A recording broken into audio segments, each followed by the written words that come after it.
So first of all, in my review of the prior classes where we talked about the buyers, have either of you two had any recent experience with buyer success in the market? We've been getting beat out. Well, that's most of us. That really is most of us. So, And I've got a lot of my younger friends have been just like, I need to just back out. Like they're not even willing to jump. There's nothing I can say at this point that is going to push them into jumping in. I mean, we've talked about that probably the last 2 years, I think, in yeah. our Monday meetings and stuff and all our other meetings where it's like, if we tell them to do it now and they can jump in now, it's better. But they're just, that fear is right in them. Well, I think they're afraid they're paying too much. Yeah. And yeah. they're afraid it's going to bite them later. Right. That too. Yes. So that, and then I think they're getting priced out of the market. So homes that just a few years ago went for $500,000 are going for $1 million. Right. And I'm thinking, how do people qualify for that? They've got to be the double incomes that are working forever, or the tech company types, or engineers or whatever, so we can get them in that way. Well, I was really hoping that we could have some more stories that were success stories. Because the only one I've got for you is the one that I think I already mentioned to you. We did a parameter map. We went just 5 miles further than they thought they were going to be able to go and got them everything they wanted for 100,000 less. Wow. So I know, but that's a reality of where we are. You don't know that because you're Seattle based. And that's where all those skyrocket prices are. But those are the tricks of the trade for how to get somebody to look at something they're not interested in looking at. I guess that's the way to say it. It's like, guys, you want a 2-bedroom. Look at a 1-bedroom with an office. Look at something with the space. So you're trying to create options for how they think about things. That's the only other way I know to do it, to keep them in the game. Because the other scary thing is I don't see those prices. I don't see a continuation of the skyrocketing prices, but I don't see those prices coming down anytime soon. Mm-mm. I got There you myself. go. I was Richard Lord came in today and he said something about that, and I'm sorry, I cannot remember where he read it, but prices are not going to go down. They may not go that skyrocketing, overvalue, but they won't be going down. So And I don't think buyers have figured that out yet. They're waiting for the No. drop. They're waiting for 2008 to go To happen and again. it's not going to happen. I've got older buyers that are the same way. Like, that's going to happen. I'm like, no, it's not. They learned their lesson. Well, and the And just biggest so you- difference is not only the type of financing that everybody has been using lately, because remember, in 2008, the financing was an adjustable rate. So it pushed a lot of people out in a big hurry. And then all of a sudden we had a major portion of the market in a foreclosure. So that was a different scenario than what we have now. And the other thing is we've got Seattle standing in something like 13th in the nation for employment stability and the rates, the high rate of employment and the high rate of pay that we have. So we've got a lot of factors to keep us encouraged with our buyers, but the buyers have to believe us, what we're saying. Did you guys watch the thing from Chicago Title last week? Yes. The market Oh, report? yeah, He I was always do. so depressing. I was like, oh my God, there's no way I'll ever, I haven't bought here, so I don't think I'll be able to, unless I make a lot of money in real estate this year. But yeah, it's, he was saying that the market is not, it's going to continue to get multiple offers, and it's going to be what we're dealing with now for the next year or two. So but the thing I think that I heard recently about talking to buyers is that you gain equity so quickly after you're in, that even though the rates are going up, some guy I was talking to today bought in Arlington a year and a half ago, and he's already, 40,000 in equity. So that's sort of a selling point of why you want to get in now. So Janice, what I would say to you, if you were my buyer, I'd be saying, I know it's scary and it's hard. But if you're looking to say, I'm looking for a single family residence, then here are the reality of the figures, and you can break it down by areas. And you can also show where year after year, there's been that kind of growth. I know you heard me say it before, but I really love the statement. Well, do you want to pay somebody else's mortgage, or do you want to pay your own? I know. And that growth, I read a report this morning, I think it was off the stats. If you guys have ever gone to the stat side of the MLS, where you can break it down and look at your statistic reports by counties or cities and things like that, I like to do that because it makes me feel refreshed in understanding what's going on in a given community. And even there, one report was saying something about you were gaining more equity than the average person's job in 1 year. So if the average person's job was 50,000, your equity was something like 52,000. When I think of it, that means my income is actually 102,000. Right. Well, or a way That's why. And to talk about building wealth, because that's the only way you can, not the only way, but it's one of the best ways, obviously, to build wealth, right? It really is. I truly believe that. Yeah. So I would say, yeah, it's discouraging. You know what? If you don't play, you're never going to win at that game. So you have to get into it and say, look, I can change this. I can go from 2-bedroom to 1-bedroom. I can go from the single family residence to a townhouse. They'll all grow in equity, and you would much rather have yourself getting paid than somebody else. And I don't even want that. I want a single little 1,000-square-foot bungalow or something small. I don't even want anything bigger than that. So, but yeah, anyway, it'll happen. I'm not too discouraged. And it depends on where you're looking and all the other factors of if it's a condo and all the fees and all the things that we already know about. But the reality is our market has changed, and the forms that we're using now are different than the forms that we used to use. And the banking industry is different. So I think about things like that when I'm trying to think about, okay, what do we need to do to be successful? I do the same thing with sellers. The first responsibility with the seller is listening to what's important to them. I don't think that I really sell myself or the company as much as I sell being able to listen to them and respond to what it is their goals are.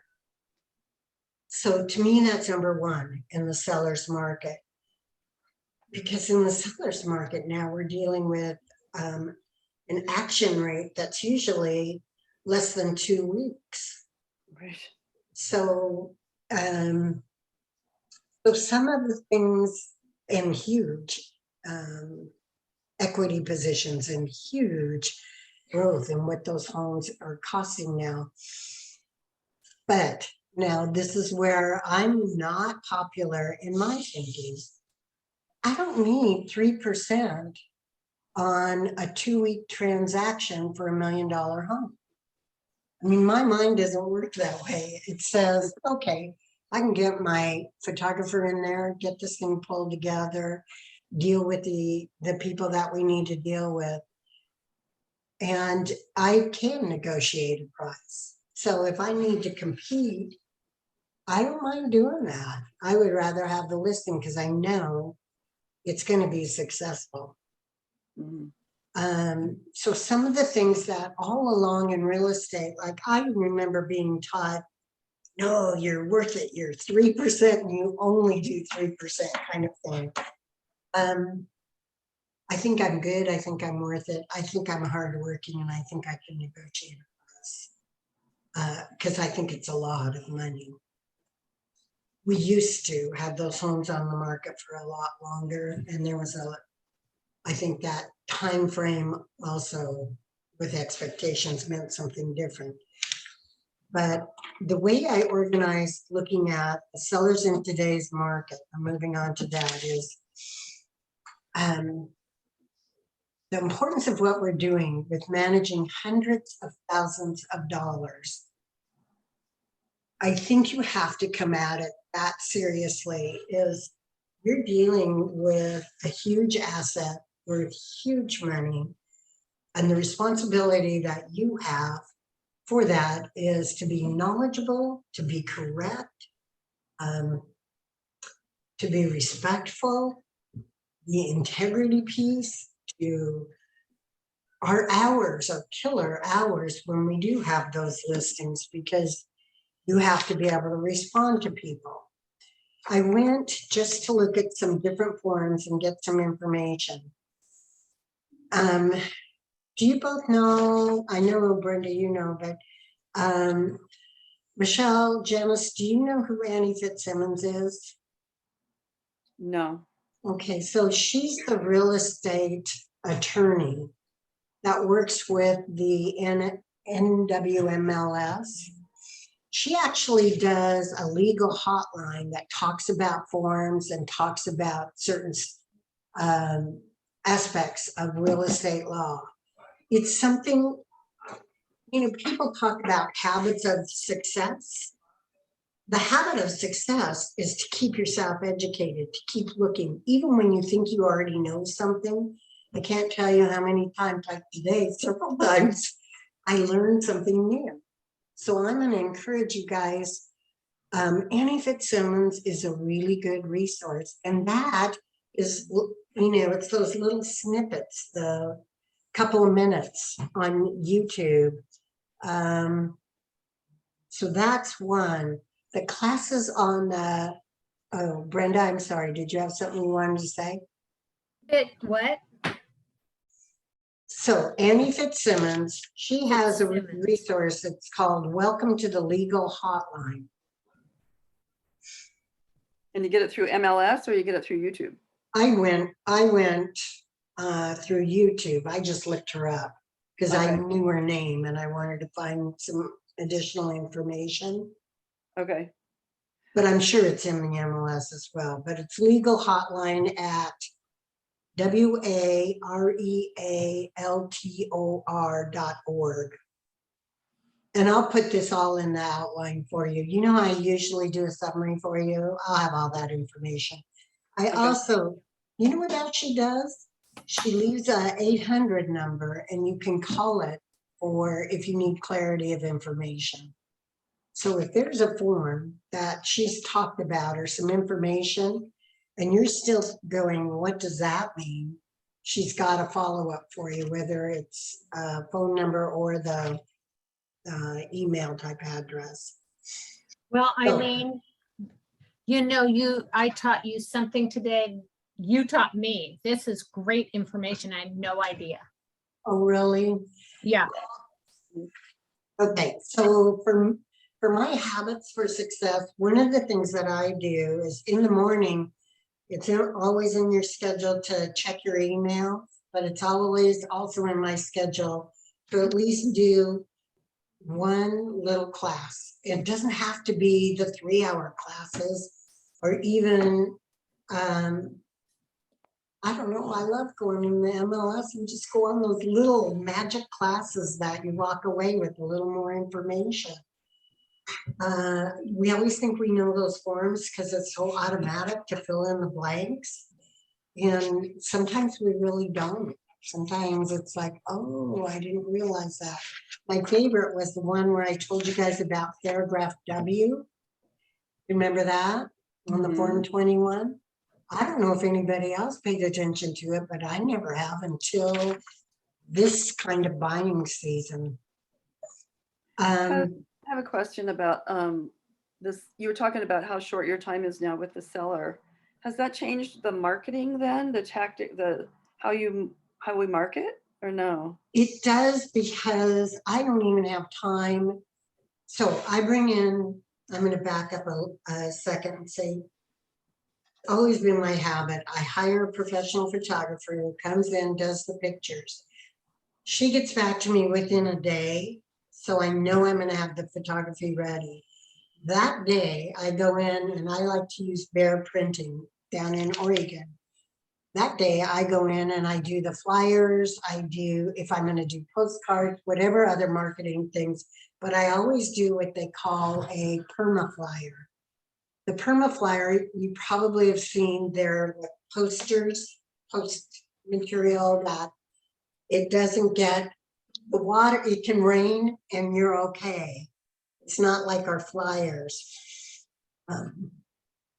It's cheap. It used to be cheaper, but it's still pretty cheap. So if I'm doing a listing, I'll do like a 17 by 24 perma flyer, and that used to be $17. I think it's $25 now, but it's well worth it because it's color, it's beautiful, it's well done, and the wind and the rain isn't going to damage it. And by the way, after I do that, I take it and I hang it in the office and I mark it sold. So it looks like hugely successful. That's kind of funny, but anyway. Yeah. So how do you use that flyer though? Oh, that's not even a flyer. It's called a perma flyer, but I hang it out. It's, you know how you have your hanging sign at the post? I put this on the post. Okay. So they drive up, they look at it, it's got all the information. I usually use a QR code, a little box that they put to it. So the people who have that app in their phone can take a picture of it. It sends them directly to me. It gives them all my information and information about that listing. But more importantly, to answer your question, I don't even get time to do that, because typically what happens is you put it on the market, you do your pictures, you start ordering your materials. You have to have it on the market that day, usually. And even though my printers get it back to me usually within 1 to 2 days, I've already got phone calls and offers in. And many times the property's been sold before you've even had the sign up. I know. And that's the other thing. I remember when you used to be able to have the property posted for 35, 40 bucks. And of course now it's 65. With MLS? To post it with MLS? No, drop the post in the ground in front of the house. Oh, gotcha. Okay. Yeah, so I'm kind of smirking because I used to order, little cards that talk about the property. So business card style, so that the person who would come and visit the home could take a card, and I don't have big wet flyers, just look more professional. I can't even order those anymore because the property is sold before I can get those back. Right. It's just crazy. So you're right. It's very different for marketing. Because in the agreement, it says that you're going to market it and do, we're marketing we do with MLS, but that's about MLS.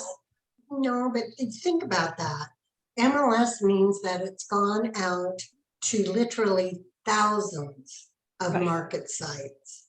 Right. Now, every broker, every paying broker has the ability to do that. We are in a pretty level playing field there.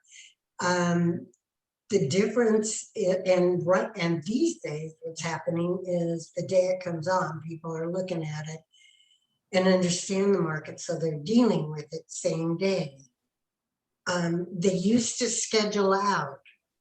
I don't know if you remember that, but you used to have time to schedule somebody in. And now you don't. It's like, well, here it is, it's on the market, we get it done in XYZ amount of time. I've written more offers without the buyer seeing the property. So they don't have time to get there to see it, but it meets the parameters and sign, seal, deliver.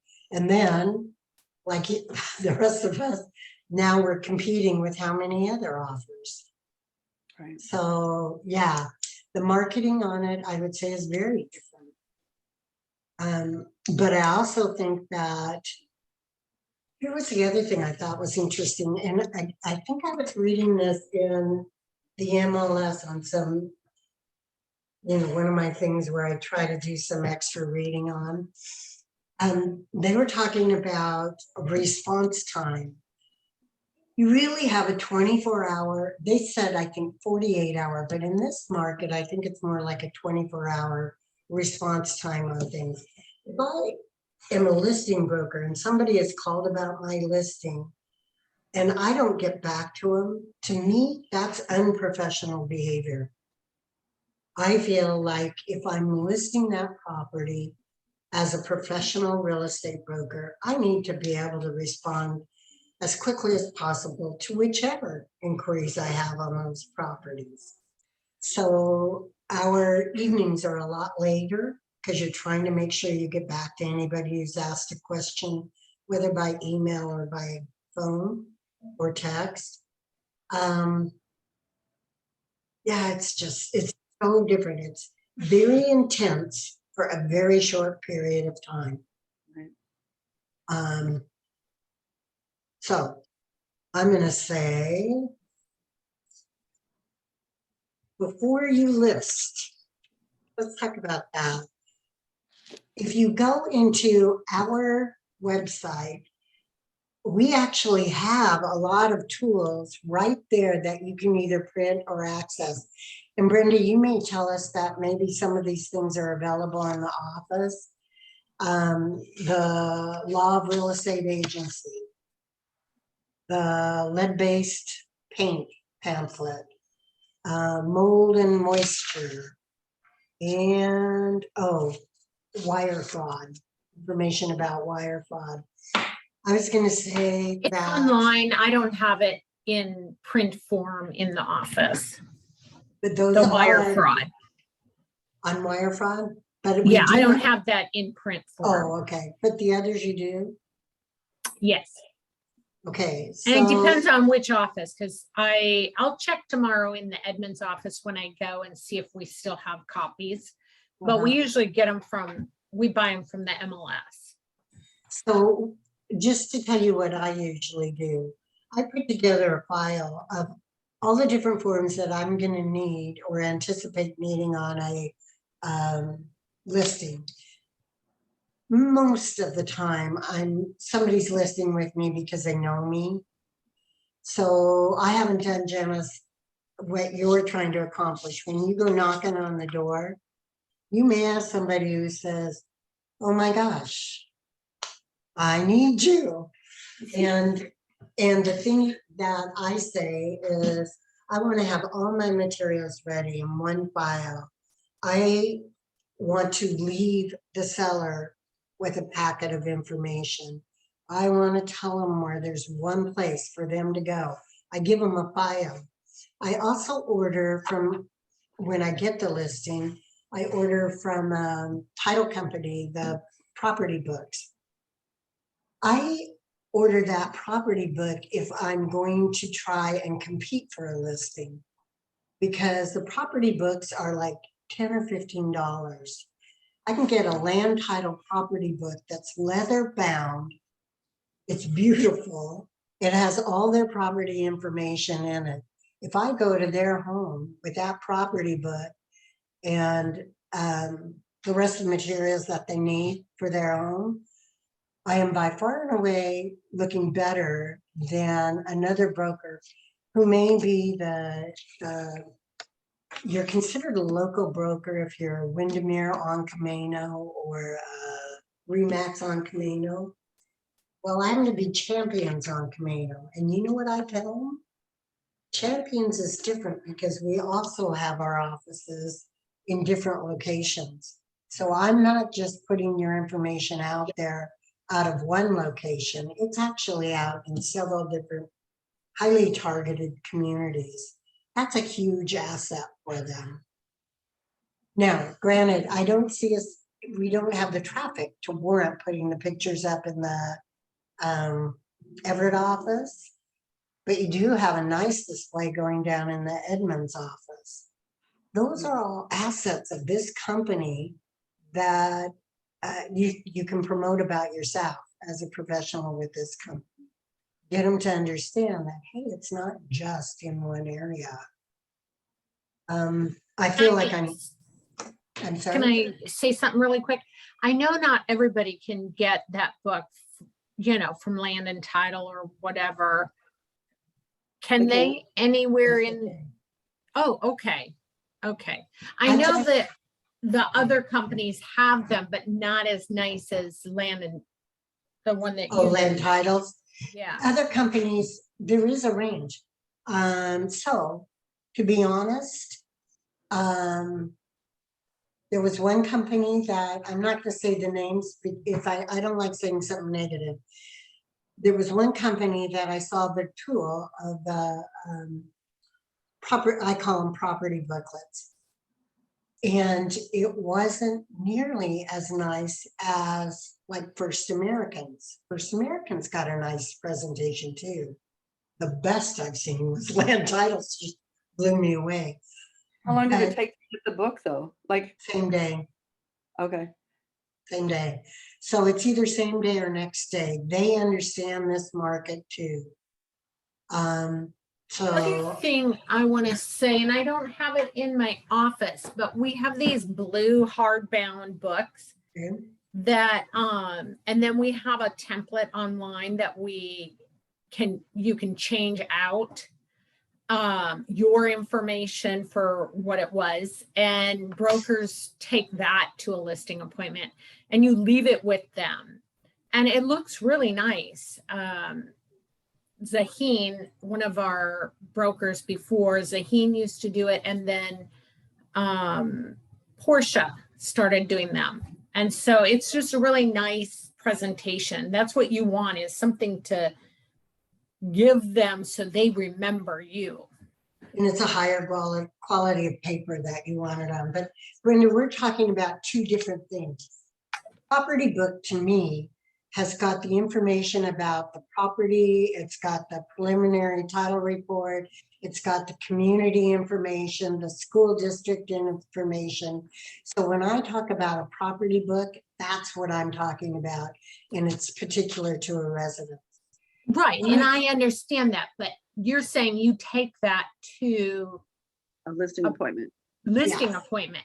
I do. So I'm just saying that this other book can be also a listing presentation that you can take, either Yeah. or both. Yeah. That's all I meant. I love home books and we use home books a lot here.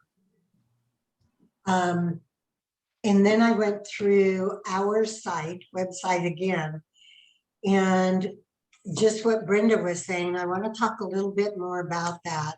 There are some prepared pages in there. They're already done for you. So go to that. Are they in the form section of the website? Where do you find them? Where did I find those? I think I found them under CMA or listing presentation, or so there's categories that we have on our website that you guys, we can get into and then just start looking through them. But I think it was under listing presentation. Okay. And they have a whole series of beautiful colored pages with good information on them. Pick and choose what you like and add that to your presentation of yourself. Yeah, I feel like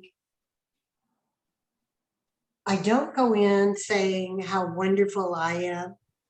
I go in asking about what they're trying to accomplish with the transaction on their property. I used to use the standard line of what's most important. So if price is most important, let's give it a little time. If that's not as, desperate to you, then and you need to be out of there quick, then let's make that price very compelling and get something done as quickly as we can. In today's market, it's going to happen. You can do both. Yeah. So I think it's worth a little conversation. Some people are opting for the review date, and then they say, we'll accept an offer sooner. So, Rochelle, for yourself, I wonder if you have any opinions on that. When you talk to a seller, what's your thinking about advising them on how they list a time frame for looking at it, or will accept offers as they come in, or first come, first serve? What's your thoughts? I do a mixture of both. And then I've been telling them to put in a review date also, but we also still have the, if something really good comes in, then we're just gonna take that. I mean, obviously, but it's been similar. I don't think that part I haven't really changed so much. And then I do something similar to what you do, where it's asking them what's more important to them and adjusting it to the sellers. Yeah. Sellers are calmer. Yeah. These days because they know. Right. Because they're not competing. Right. They know it's going to go.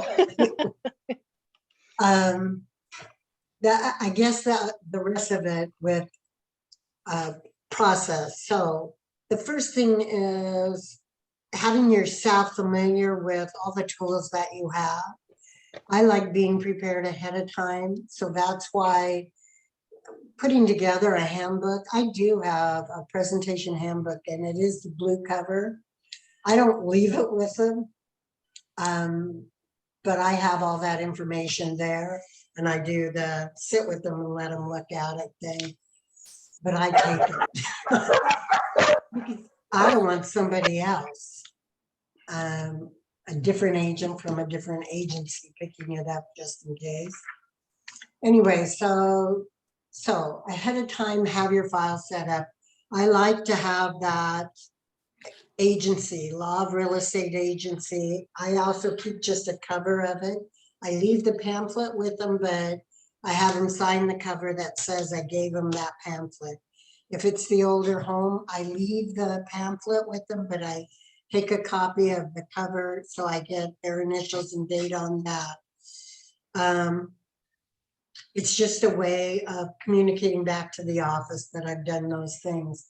I know the office likes a 42, so I bring in a 42. That's where you say you're representing the seller and the seller says you're representing them. The Form 17, the hardest part, they hate the Form 17. But I tell them, look, I'm going to put this in. So funny. I'll organize your listing with professional photography. We'll get everything set up, but you'll be able to have a few days to do your Form 17. So, pardon me? Anyway, so that packet, I leave with them the things that they need to see, and then I take with me the things that I need them to sign. Sometimes they want to keep the contract and look the contract over.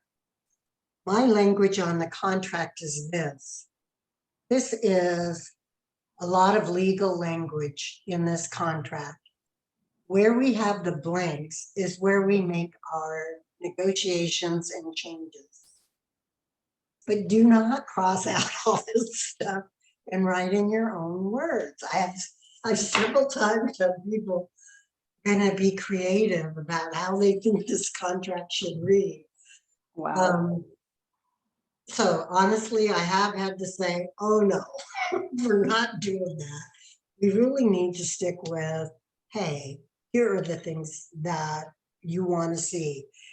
The changes in the law, we've talked about this before on the buyer side of it too, where the commission, I try to make sure that I've emphasized to them that in Washington state laws, there's been some attention given and focus given to this negotiation of our commissions and whether or not they're paying the buyer's commission.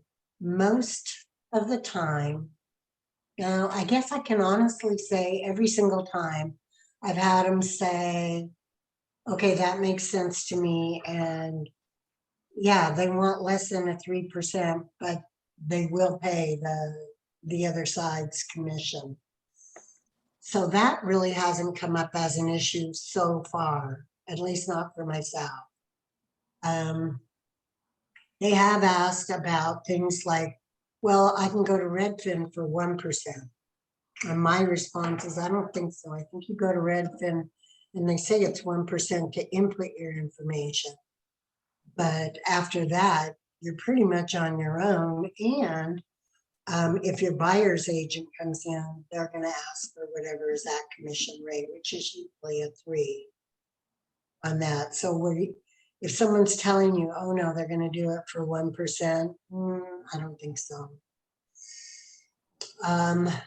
Okay, so you have a couple pages on the contract, and then you also have the listing input information. I put that in the packet for them as well, because most of the time they know most of the information, and it's faster and easier for me to fill in the blanks with their input. They have to sign off on it anyway. So I try to have everything there that I'm going to need. The 22J, I'll try to have that there. The, what is it? The FERPTA, so anything I need that the seller has to sign, I try to have that already put together. Then my buyer's broker is just going to drop that form down and get the buyer on it, the buyer signature on it. Aw, that was Mama Cassina Michelle. I just tell her it was recorded. Thank you. Anyway, so when you do a seller packet, make sure you think about that property and try and have everything ready. So even if they're not willing to sign it that day at that time, you've showed your professionalism by having everything ready for them and being able to talk about it and explain what those things are. Anybody have any questions about preparing a seller packet? The only other thing I added that I don't usually have is the wire fraud information. It's a big deal now. Okay, so now you had your meeting with somebody, they've said, oh, you are the best. Let's work with you. The next thing they want to know, once they've signed the contract and filled out all the information, is you've filled in when you're going to have it online by 5 o'clock, right? That's what your contract says. Because of how our market is, one of the things that I do differently now is I do get the preliminary title report and have that online so the buyers, brokers can look that information up and have that available. Anything I can do because the transaction goes so fast. I have noticed that some people in my area, there's more septic systems and wells. So I have noticed that more and more of the sellers are putting that information online ahead of time. That's a very cool thing.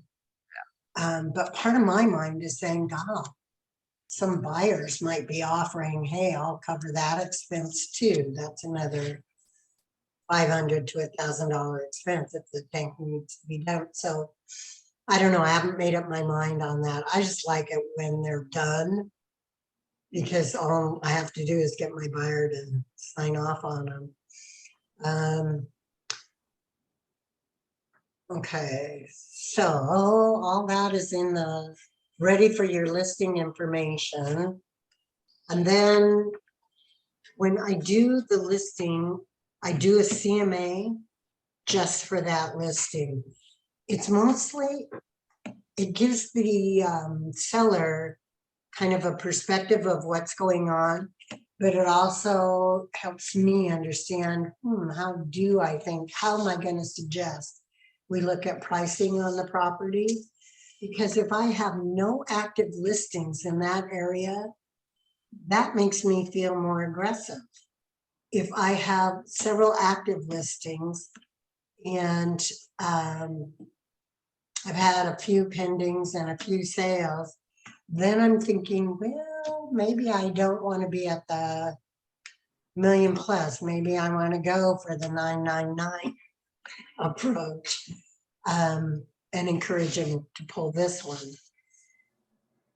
So the CMA can be really important, especially when you go and do the map to show you that they're within, whether it's like Janice in your area, if it's within half a mile, you've got enough numbers. In my area, I have to go a little further Right. because our properties are so spread out.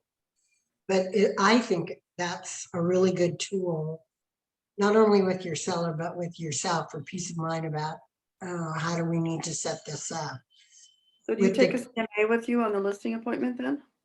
I always do. And you know I would what? I tell them this. You are looking at the same information I'm looking at.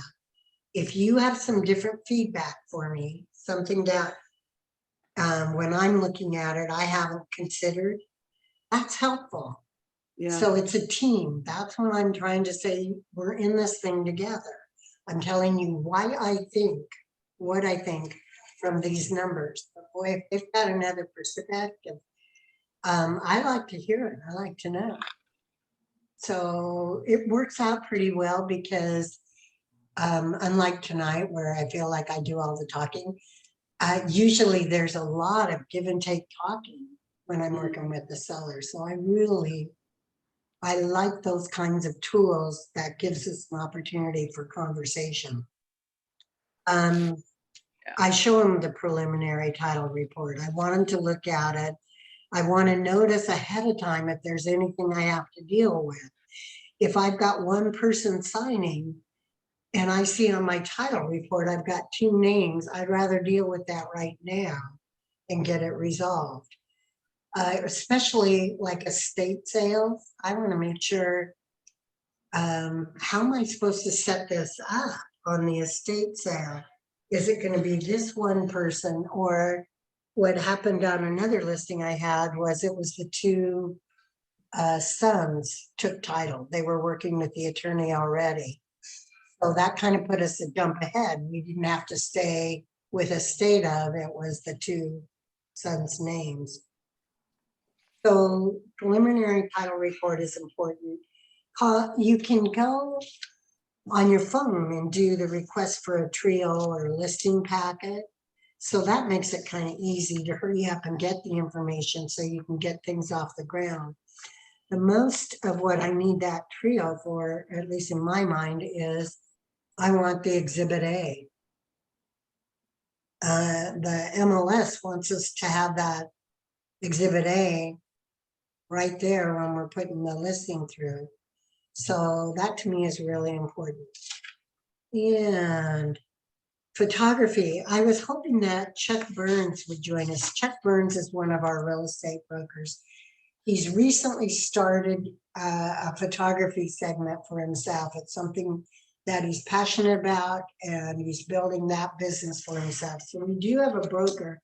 I'm not sure what his fees are, but I can get his information and we'll provide that as well. So the reason I want to bring up photography is some people think they might be pretty good at it. But I have to tell you, I think in this market, the seriousness of the photography is the more professional your photography, that's what's selling that property. So I don't want my picture there. I want my photographer's picture there. I do it a little differently. The gal I use is wonderful, but she doesn't do aerial. If I've got waterfront property or acreage, I want aerial. If I've got vacant land, I want aerial. I've got to have something that shows the dimensions. How many times have you looked at a listing and they show you a bunch of trees or a bird? I really don't care about those. I want to see that overhead. It's so much more clear when you see the little diagram Right. and the overhead thing. So let's talk about photography for a little bit because it's so paramount. It is expensive to stage a property, but they really do have better success with that staging. Now, with photography, what I do is if I've got a higher end property, I'll make 3 or 4 of them have the e-staging. So it's not really set up that way, but in my picture presentation.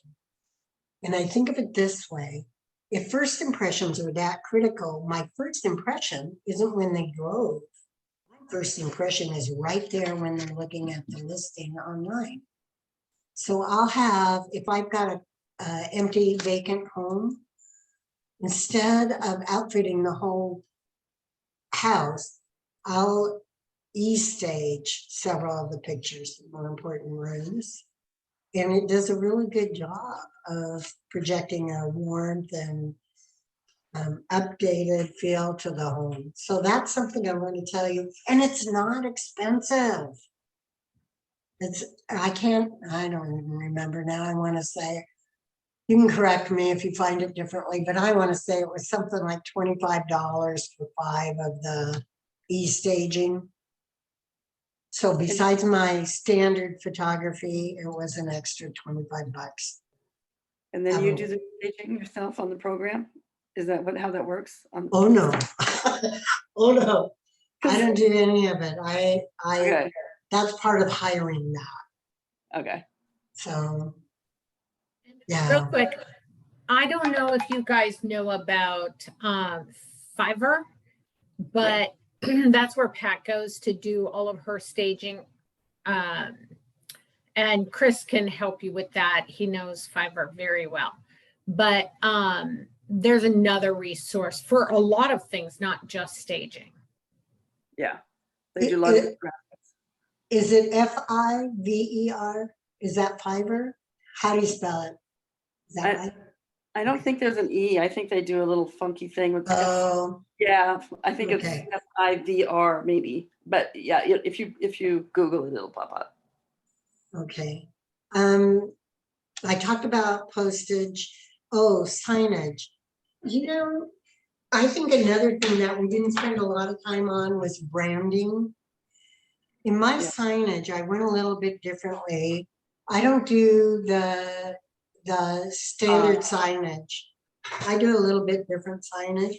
And I try to make my open house signs match my listing signs and my card match all the rest of it.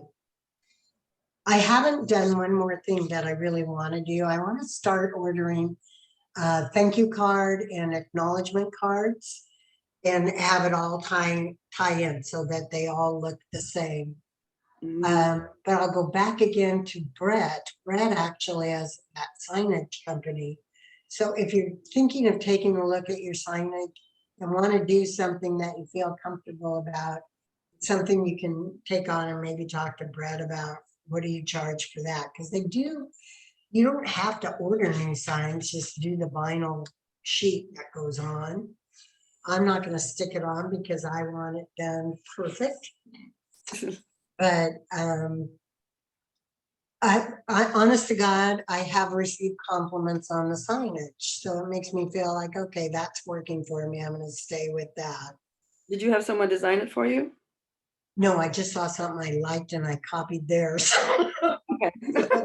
All right. The that truest correct? form of compliment. Yep. I talked about Form 17, Exhibit A, and seller introduction with the several different forms. I should have mentioned the 22K for utilities. They're the ones that are going to fill in that one, really. I didn't talk about, I mentioned bear printing, but I didn't talk a lot about them. There are so many different printing resources, including right directly through the MLS. There's so much here. I know it's already 7 o'clock, but I want to say that for a long time, I didn't know the MLS will input all your information for you too. I like that. I don't use it because I like having the control over it. And it's usually like midnight when I'm doing that kind of thing. But it's good to know that you've got it there. Okay. They will and- also do your printing, your flyers. Yeah. And I think they do it on nicer paper too. I think you order it on a nicer paper too. Anyway, so I've got MLS down for a how-to on forms, printing, and classes. You guys, there's so much there. If we just would commit yourself to half hour a day training at something. I once heard that whatever you do for a half hour a day, you will become an expert at. So that's not too much. We're not asking to be the Olympic gymnast who does hours every single day, but a half hour a day, I bet we could do it. So let me see, and I've got NW Champions website has got some, I think, great materials there already made up. And that's my challenge, is to commit to an online class, even if when you're doing a habit for success, give yourself a commitment of the half hour a day. Or if you do a Wednesday class for 2 or 3 hours, consider that your half hour a day, whatever you're going to do. But commit yourself to the education part of it, because the more you know, the better performance you're going to be able to do, and the more professional you're able to come across. Janice, do you have anything? I don't think so. I don't, yeah. I have a lot, I mean, I want to get together, put these packets together, and so I have an idea of what that's like. And then this other book that Brenda was talking about, the blue presentation book or Oh, whatever. yeah. Oh, yeah. Yeah. You like I try to be down in Edmonds on Wednesdays. I don't know where you're at, but if that helps any, we could always meet down on a Wednesday Okay. in that's good. Edmonds. Okay. Yeah. Not sure about tomorrow. Pat has me, we have some things going on at this office, so I may not be able to make it tomorrow. That's okay. Yeah, I don't think I can do tomorrow anyway, but yeah, I'll keep that in mind. Just to get, Okay. I need to get more familiar. I went online and did some of the forms on our website, but just because I needed to read the purchase and sale agreement and the listing, I needed to read all that stuff. So I did that, but I need to get a little more detailed, and that's my training these days. All that and listening to Well, stuff. there's plenty there. And even if we've been using them forever, I can read them and go, oh my gosh. I Yeah. wonder what that means. Rochelle, is there anything else for us for the seller side of it?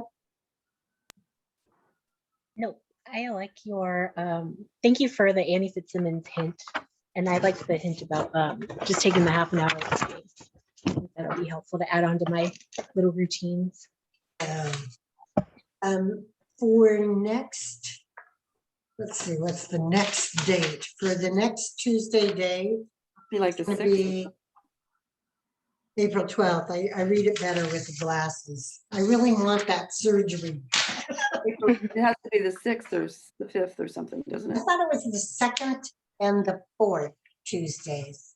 Oh, Okay, so what happened when we first started is you and I were on the 2nd and 4th, but Chelsea put it every other. That's what I was thinking. It's every other week. Yeah, every other week, remember? And then Well, we didn't okay, change it. well, I plan my schedule, my calendar on the 2nd and 4th. Of I'm just second and saying. fourth, the second and fourth Tuesday? Tuesdays, yeah. So I Okay, could plan Yeah, around that's it. fine. We just need to, we'll send out an email explaining that. Okay, so for the next, how about this? This is generic. For the next Tuesday meeting, I want to talk about some things like the input, the showing time, the stats, financial tools. Everybody wants to know how to use those financial tools. Our sellers, every single time. That was the other thing, Janice, always have net proceeds. They right, love net proceeds. right. And then open house, we should be talking about that, responding to inquiries, receiving offers, timeline to offer. There's a lot more information I've got, including closing gifts, following up visits, identifying the sale in your quarterly database, and evaluating the process. So I've got a pretty full agenda for the next session. But That'll be- it's a continuation of our seller in today's market. I have a quick question on when you put the review date, and then Rochelle was saying that sometimes you do them as they come in. But if you have a review date on there, doesn't that sort of undermine?